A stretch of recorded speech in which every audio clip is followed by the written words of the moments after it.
Welcome to Alaska Weather, a production of Alaska Public Media and the National Weather Service, Alaska Region.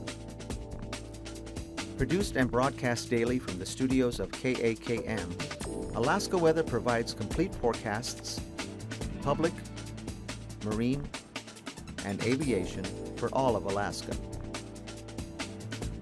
Alaska Weather is made possible by the following sponsors. Alyeska Pipeline Service Company, fueling philanthropic programs and dedicated to creating educational and professional opportunities for Alaska Native people.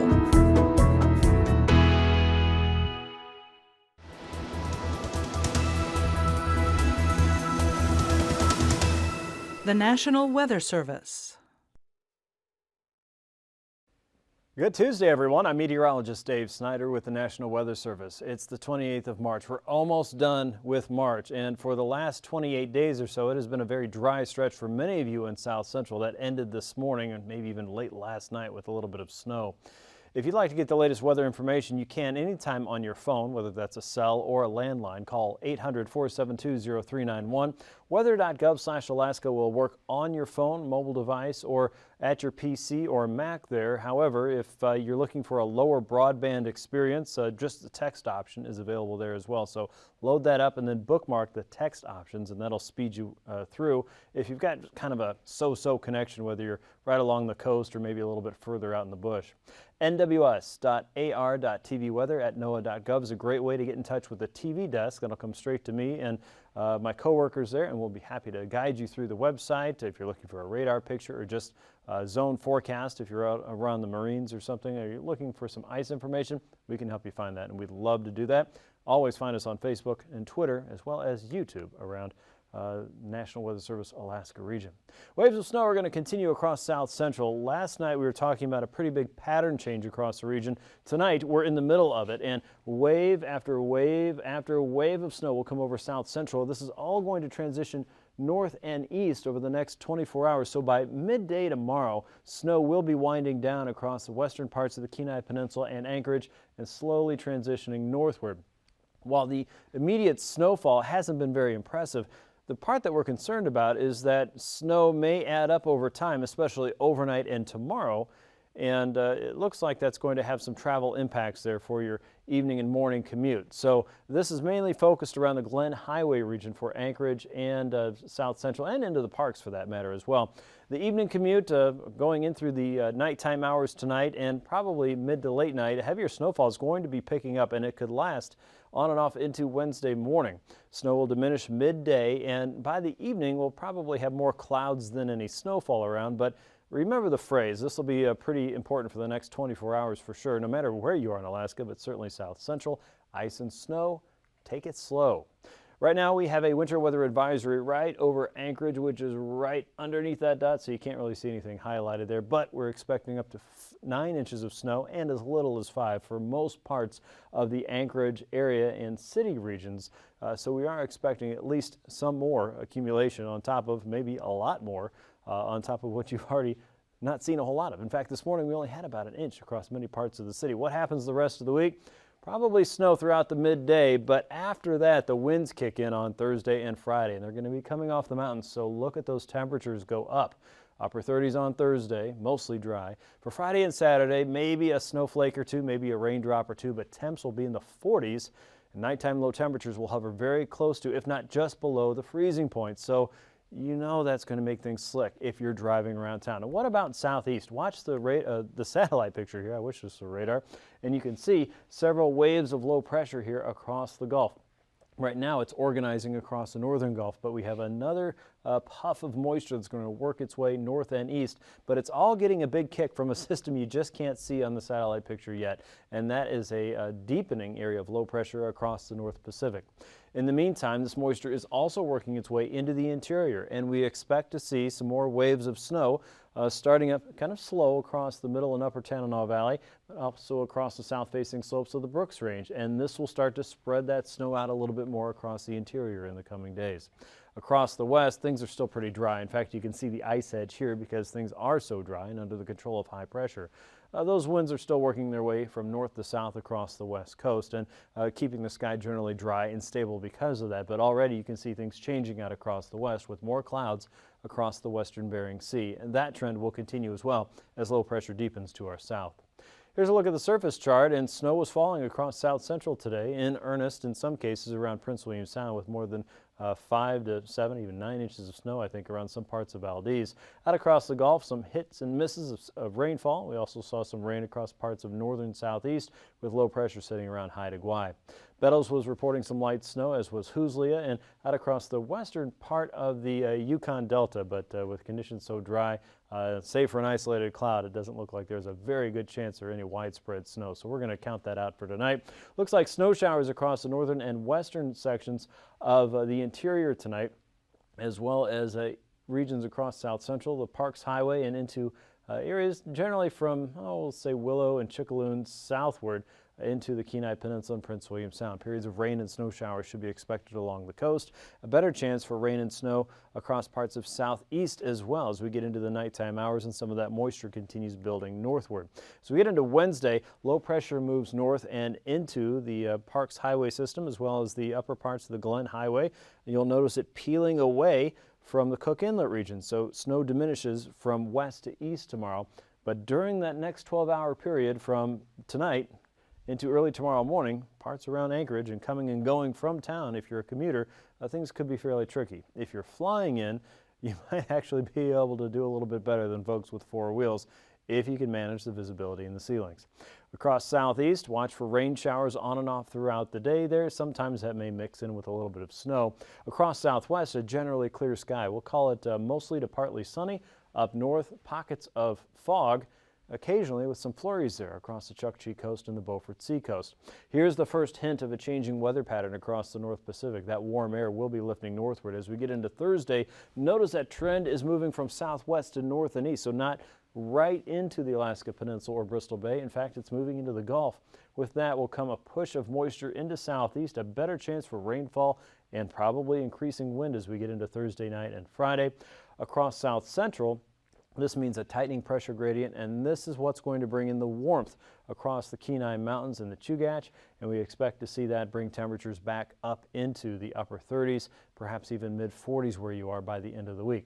That will bring some snow across the Alaska Range, and the northern and eastern sections of the range will probably do the better with that, as that will be an upslope wind for them. Those in the lee side of the Kenai Mountains and the Chugach, including many along Cook Inlet, will get a drier taste of the weather there. Occasionally, maybe a snowflake or a raindrop, as I mentioned. Up around the upper Yukon Valley and the south-facing slopes of the Brooks Range, snow showers will continue there. But once again, as that air is moving up and over the Alaska Range, the descending part of that will be the drier side, and many along the Yukon Valley, as well as the Tanana Valley especially, will probably get slightly drier and likely warmer weather with that as well. High pressures in charge of the Gulf of Anadyr all the way across the west coast of Alaska and the central and western chain. So while you will get a little bit of a stiffer breeze out there, and you'll see that in the marine forecast in just a bit, it does look to be a drier part of the forecast as well. Save for occasional drizzle here and there with a low cloud passing through. It looks like a generally cloudy but drier, breezier pattern for you for Thursday into Friday.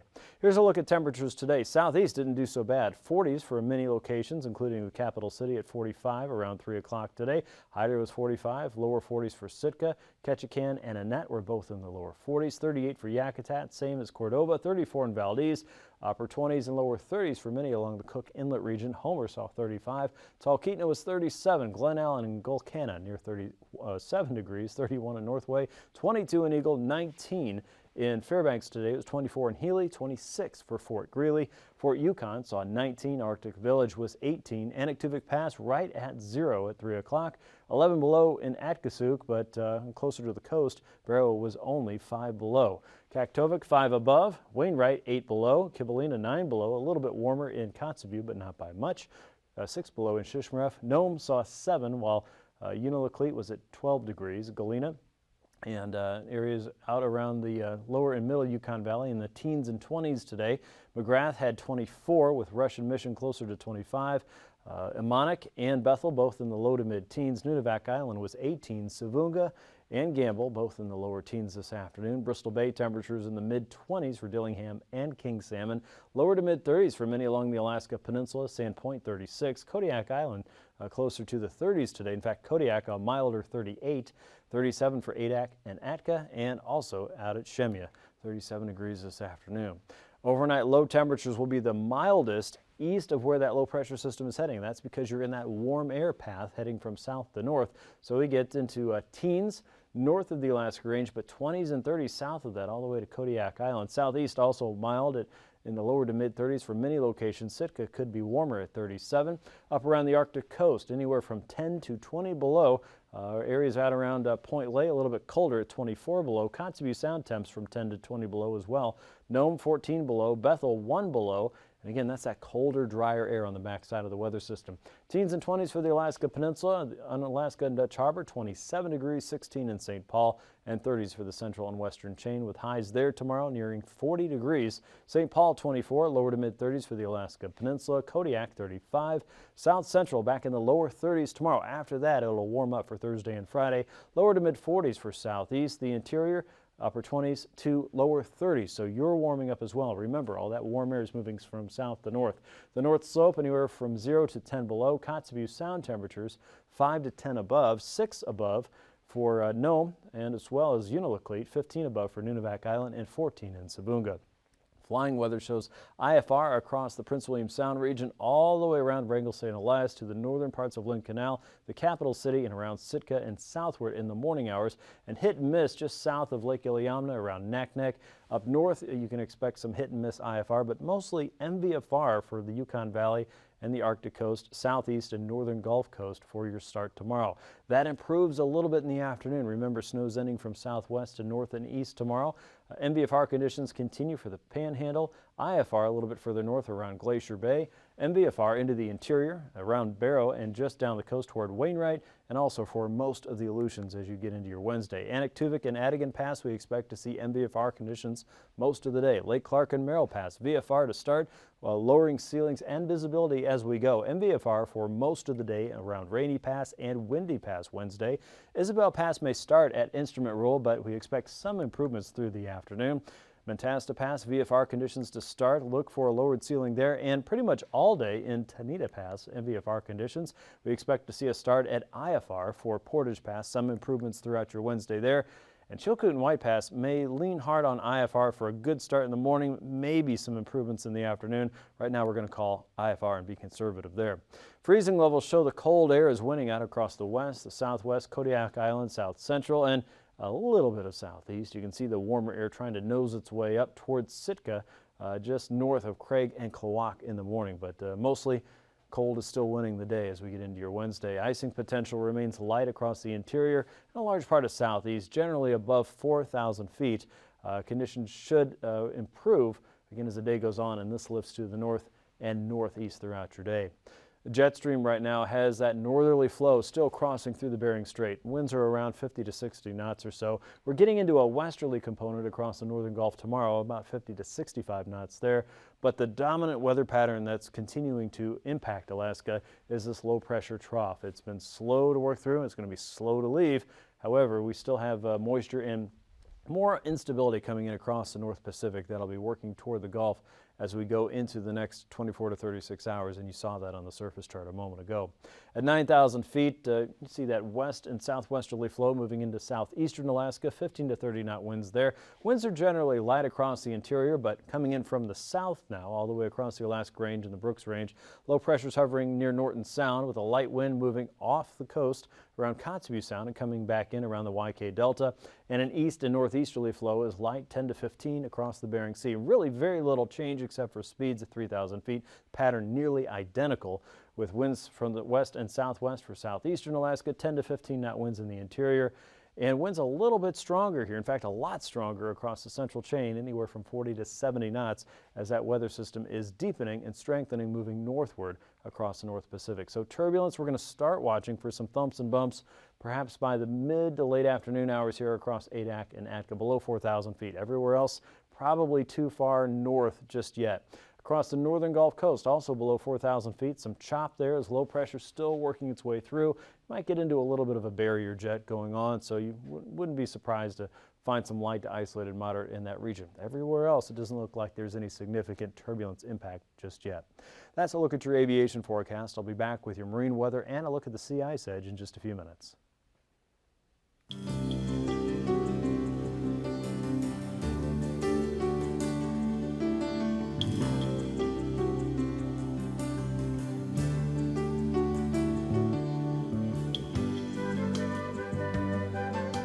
This special video is a part of AOPA's Project Pilot, a new program for people considering taking the first step in the adventure of a lifetime, learning to fly.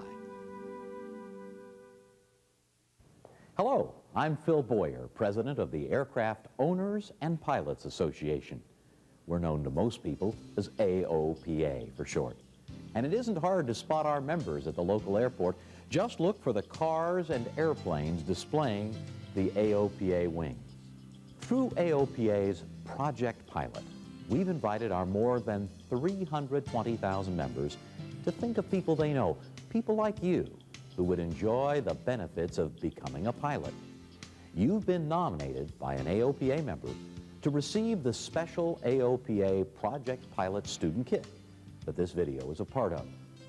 That member has also volunteered to act as your personal mentor if you decide, as we hope you will, to become one of the nearly 700,000 Americans holding a pilot's license. In the next half hour or so, we'll share with you the answers to many questions people ask about flight training. We'll ask noted airline captain and aviation journalist Barry Schiff to explain the basics of getting a pilot's license. And finally, we'll take you along on a student pilot's first flying lesson. More detailed information is also included in your student kit. You'll see that winning your wings is far from impossible. Some 70,000 people, from high school kids to grandmothers, do it every year. From airline captains in the cockpits of jetliners to students in single-engine, two-place trainers, pilots get something extra out of life because they've discovered one of life's most exciting challenges. And if you're like most people who fly, you enjoy a challenge. These women and men have also discovered how to squeeze more time and more fun out of personal and business travel, or just a weekend out and about. Flying is an activity enjoyed by the entire family, whether on a day trip to the beach or that long-awaited vacation at Disney World. Fun has been the key word for my wife and me as we've enjoyed the many different places easily accessible to light planes. As you can see in these home videos, an airplane has provided many enjoyable days, weekends, or even full vacations visiting exciting new places and making new friends. Almost everyone has a place they can get away from it all, be it mountain cabin, lake resort, or family homestead. For us, it's been wherever we can fly, which is just about anywhere. Forget crowded airline terminals. Just a few hours of flying can bring you relaxation and enjoyment that is a world apart from the everyday, such as the Bahamas, made even more enjoyable with good friends.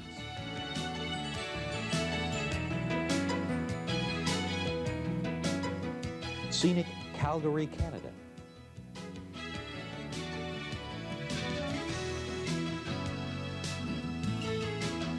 Or a fun fly-in breakfast complete with personally guided tours of their craft by proud owners. After 20 years of exploring the United States by air, we even visited Europe with our own plane.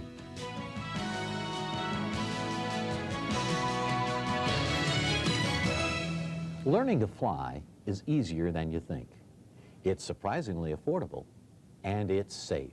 In fact, the safety record of light airplanes has never been better. Now, I could go on telling you just how great flying is, but instead, you should hear it from people just like you. Just like you, except at some point, they took that first step and made a phone call or visited the airport and got started on the adventure of a lifetime. Adventure and excitement certainly describe this man, the head coach of the NFL's Tampa Bay Buccaneers, Sam Wyche. You couldn't find a busier person who still finds the time to fly. The opportunity to fly would also be functional for me because I do a lot of banquet speaking. I go places and need to be somewhere at 5:30 in the afternoon and would still like to get back that evening and not kill all day long in an airport or in a car driving somewhere. Plus just the fun of it. It's relaxing for me. Relaxation isn't a word you would normally associate with being a pilot. But for Sam and a lot of us, that's just what it is.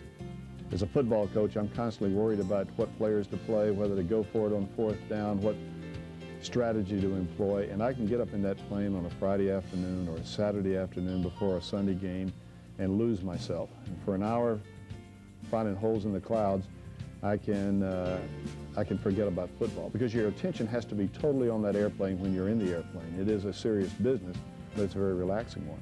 Sam has to be pretty smart to be an NFL head coach, but you don't have to be a genius to learn to fly. The skill is learnable by just about everybody. And the mental part of it, just like anything else, if you put the time in and do the studying that you have to do, which is more fun than study, you can learn it. Even though Sam now owns an airplane, he started out by renting. As a matter of fact, about 2/3 of the pilot population rent when they want to fly. And renting definitely has advantages. The nice thing about renting an airplane is you go out and you get in the airplane, you fly somewhere, and maybe you're in the air for an hour, and once you get there, you have lunch or you visit friends, and you're there for 3 or 4 hours and get back in the plane and fly back. You may have had the plane all day, but you're only paying for the time that you're actually flying the airplane. So a 2-hour cost may benefit you a full day's enjoyment somewhere else. With winds coming off the west coast from north and northeast, we're still pushing that ice edge closer and closer to St. Paul and St. George. You'll notice there's still a wealth of open water here north of False Pass and into the outer regions of Bristol Bay there, but still watching for those stronger easterly winds to pull off pieces of that main ice pack. Right now, that blue area here is concentrations under 80%, and that's where you're going to find a lot more of the strips just north and east of St. Paul and St. George. Anytime you want, weather.gov/Anchorage/ice. Here's a look at Wednesday's marine forecast in southeast. On the inside waters, 15 to 20 knot winds generally from the south and southeast. Seas will remain small, about 3 feet there. On the outer coast, 10 to 11 foot seas with winds from the south and southwest blowing into the outer coast there. You'll see stronger winds a little further north of Sitka and Cross Sound, 20 to 25 on your Wednesday. As you get into Thursday, you'll start to see more of the impacts of low pressure moving ashore in south central, drawing in a stronger wind up the outer coast from the south, 30 to 35, and 10 to 11 foot seas are expected across the outer coast, while seas on the inside come up to 4 to 5 feet with winds from the south, 20 to 25. For South Central, look for changing winds across the northern Gulf. Southerlies on the inside of Prince William Sound with small seas on the outside, 7 to 9 foot seas with a west and northwesterly wind over Kodiak Island, 25 knots, and west and southwesterlies blowing across Cook Inlet and the Barren Islands. The winds on the eastern Barrens will be around 30 knots with a 7-foot sea. Look for winds to reverse course on Thursday with low pressure starting to feed into the stronger weather system moving toward the Aleutians. Look for a much stronger flow across the northern Gulf, 40 to 45 with 50-knot winds east of the Barrens. North and easterly winds coming down through Cook Inlet. West of the Barrens, 45 knots, 13-foot seas there, 12-foot seas across Shelikof Strait. And all of this, again, responding to that low pressure system working into the Gulf as well, really starting to put a tighter pressure gradient across Kenai Peninsula and the Prince William Sound region. So big changes as we head into Thursday. As we get into Wednesday, across Bristol Bay, 25 knots from the north and east. Continue those winds down the Bering Sea coast with a 3-foot sea. Northwesterlies from Castle Cape to Chignik, 25 knots there, and easterlies from Sand Point to King Cove and False Pass with a 15-knot wind and 8-foot seas. By Thursday, once again, much stronger winds responding to that pressure gradient change across the Gulf and the Aleutians. Northeasterlies develop 40 to 45 with 15 to 17-foot seas across the Pacific and 15-foot seas down the Bering Sea coast, again with 45-knot winds. We'll see similar conditions here as we get into Wednesday. Stronger winds here from Nikolsky to Atka and Unalaska, 35 to 40-knot winds. 25 to 30 knot winds across the Bering Sea coast, and east and northeasterly winds west of AKwx with an 8 to 9 foot sea on Thursday. Once again, stronger winds across the eastern chain, 40 to 50 knots there, 19 to 21 foot seas for the Pacific, and 17 foot seas there from Atka to Unalaska, with northeasterlies across Kiska to Attu, 20 to 30 with 10 to 14 foot seas on Thursday. For the west coast, on Wednesday, northerlies continue, again working that ice edge ever so slightly south and west. 15 to 20 knots there, 15 to 25 out around St. Matthew to St. Paul and St. George, with 3 to 4 foot seas in the open waters. On Thursday, expect seas to come up to 6 to 10 feet with a 25 to 30 knot wind. Northerlies also down the west coast, 25 to 35 there as we look at your Thursday afternoon. For the North Slope, light winds across parts of the Beaufort Sea coast around Prudhoe Bay, a gentle southwest breeze at 5 knots. Westerlies also pushing on shore from Point Lay to Wainwright and Barrow, with west and northerly winds there. A stronger northerly flow from Kotzebue Sound down around Point Hope and into the Bering Strait with 15 to 20 knots. Southeasterlies a little stronger around Kaktovik as well, up to 20 knots for Wednesday. Those winds should diminish and reverse course to more of a westerly flow on Thursday. Winds remain light around Barrow, coming ashore around 10 knots from the north and west, and northerlies continue from Cape Lisburne southward, 15 to 25 as you look at your Thursday in the Arctic coast. Let's recap tonight's weather. A winter weather advisory is in effect around the Anchorage area for 5 to 9 inches of snow expected to end around 10 o'clock tomorrow morning. Through midday, snow will decrease as that system moves north and east. It will also help to bring in a better chance for rain and occasionally mixing with snow across parts of southeastern Alaska.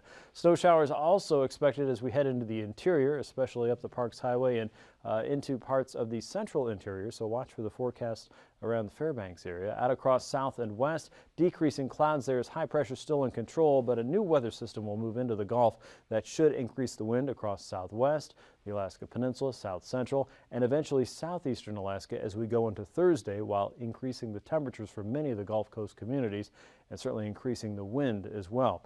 This will push some more snow northward to the south-facing slopes of the Brooks Range and north of the Yukon Valley and into the Alaska Range, while clearing up a few clouds across the interior. Thanks for watching Alaska Weather. These forecasts are to be used for planning purposes only. Call 1-800-WX-BRIEF for a formal pre-flight briefing. Always file a flight plan before you go flying. The U.S. Coast Guard Auxiliary urges you to leave a float plan with a friend or the harbor master before you go boating. Alaska Weather is made possible by the following sponsors.